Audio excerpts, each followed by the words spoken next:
One thing that I found out is cost of transportation. For instance, to transport a cattle from, in some cases, maybe from up north to either the south or the east, in some cases it costs either equal or a little more than the price of the cattle itself. That's a challenge. I mean, are you doing anything about that, for instance, even within the states, transporting agricultural produce? You know, transportation agricultural produce poses a challenge like any other produce in Nigeria, because our means of transportation still remains the trucks, and the cost of petroleum products keeps going high every day, and other challenges too. But with the development of railway line now coming on stream by the federal government of Nigeria with the Chinese companies that I've just recently saw, the progress has been quite tremendous. The railway is the way to move goods, you know, in large quantity and material, up country and down country.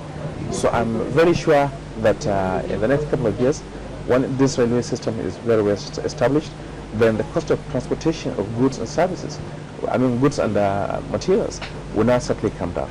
But it's still now, it's very difficult to now reduce the cost of transportation of livestock or produce, except of course, in Katsina State, what we have tried to do is to do infrastructure on a massive scale. For example, the producer or the local farmer, he doesn't have access road to bring his produce to a main market, then he has a challenge, a big challenge. So that is why we embarked on a massive infrastructure development in Katsina State. And as I'm talking to you, we have done over 52 road projects in the state capital. I'm sorry, in the state as a whole. And we have done rural feeder roads, you know, spanning over 2,000 kilometers, and about the same number of kilometers for asphalted roads. And that's to tell you, for people to be able to move their produce from hinterland to the mainland or to central markets, that is the best government can do at this stage. But as for cost of moving them by vehicle or by trucks, that still remains a challenge. And we hope in Katsina we can work with some organizations. I've already made a reach out to some Chinese companies to see how we can probably establish rail linkages, local rail linkages within Katsina State, to see how we can improve the quality of service of delivery of goods to our people. I think it's very, very important you're looking in that direction, because I realize when we talk about the importation of some of these dairy products, I'm so specific and particularly on that, it is huge, and one can only imagine the amount we would have made from these as business if we had actually tried to harness such locally. Absolutely. And another issue is with beef, which we know, well, since we have farmers, livestock farmers in your state, I'm sure that you also will be interested in how you can preserve and have adequate means of transporting some of these livestock or beef, especially when we're talking about slaughtered animals, how you can transport the meat, the beef, from one point to the other. Are you thinking of that, or are you already doing that? You know, we have a concept in Katsina that we designed from the beginning of this administration in 2007.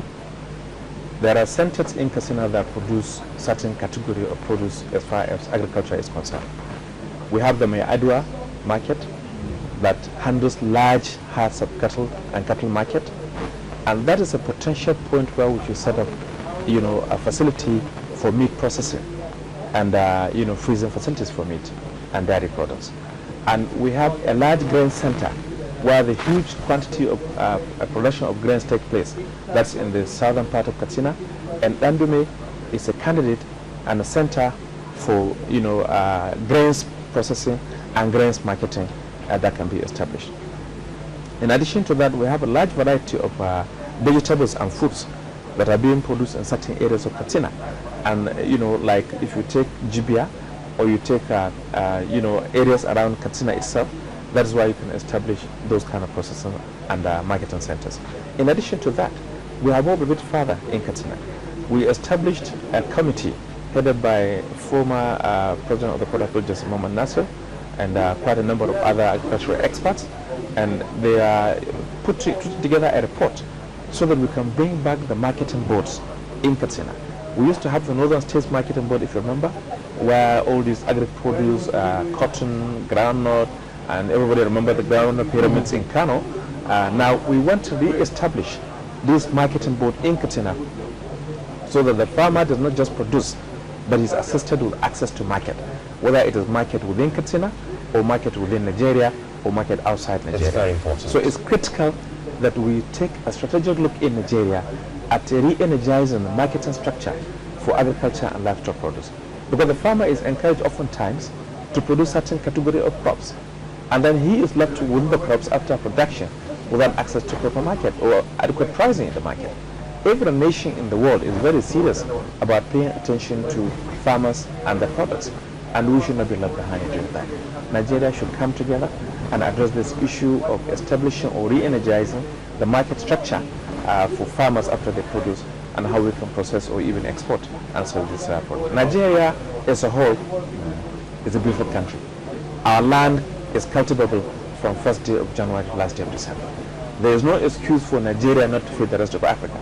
And there is no reason why Nigeria cannot produce agricultural produce in large quantity and livestock and others to export, not only to West African sub-region, but to the entire African continent. Look at the West African sub-region as it is.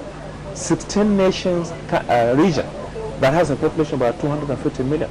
Of course, we can say 50% of that population are Nigerians, but all the same, it's an extensive market. How about re-energizing the trans-Saharan trade route?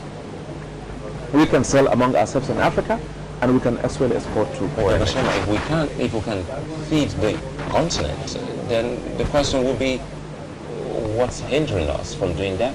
Why haven't we actually taken charge? You see, quite a number of factors. First of all, agriculture has to be re-strategized as a major economic activity of our country. We have to move it from subsistence agriculture to commercial large-scale agricultural enterprise. Agriculture succeeds only if it is viewed as a business venture, not as a subsistence business. And there is the challenge of issue of landholders.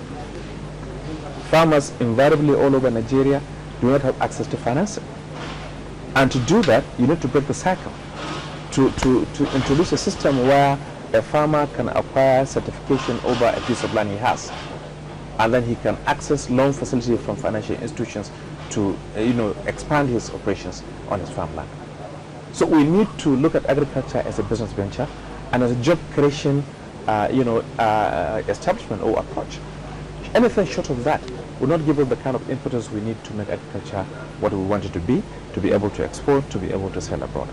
And I can tell you that as far as I view the concept of agriculture in Nigeria today, we are moving gradually in that direction. But we need to do more.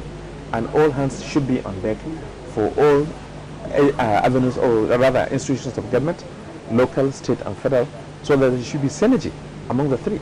The local governments, the state government, the federal government should view agriculture as a must-do enterprise for Nigerians and as a job creation opportunity window for young Nigerians and young entrepreneurs. So if we come together and we tap in the opportunities that God has given this country with vast land and cultivable land for that matter, the opportunities are enormous. In Katsina, for example, if you take just one product, you can do a plantation of, let's say, oranges or mangoes going kilometers on end, and you can turn that into production plant for mango juice and orange juice, and these are exportable commodities, or even tomato paste. You can establish facilities for that. But ordinary farmers, peasant farmers, cannot do this by themselves. They need support from government, they need an environment, and we need investors to come in from other parts of the world to invest in Nigeria in the agricultural subsector. Your Excellency, if I were a young graduate and I didn't want to do any white-collar job and I wanted to go into farming, I would think about land and access to credit. How are you dealing with those two issues to encourage people to come into farming? One of the approaches we're adopting in Katsina is, after development, full-fledged development of the Songhai initiative. We're working, like I told you, with the Songhai Portnovo. I keep referring to it because it's the modern trend, it's the current way to go for agricultural development and training of youth and young entrepreneurs. So our intention is to get land. We have abundance of land in Katsina. We're about 24,194 square kilometers, and most of it is arable, is land that you can cultivate, and a lot of it is virgin land. So we can subdivide or create a kind of farming village. If you set up a farming village in Katsina and in northern Nigeria and in all over Nigeria, then you can allocate pieces of land to to young entrepreneurs who can go in with the right training. All these Songhai products now that we are training, the young boys and girls we are training on Songhai facilities, 3 locations in Katsina, all of them, when they come out, they'll be given pieces of land to settle on the type of production that they have learned and they want to pursue in terms of agricultural activities in Katsina State.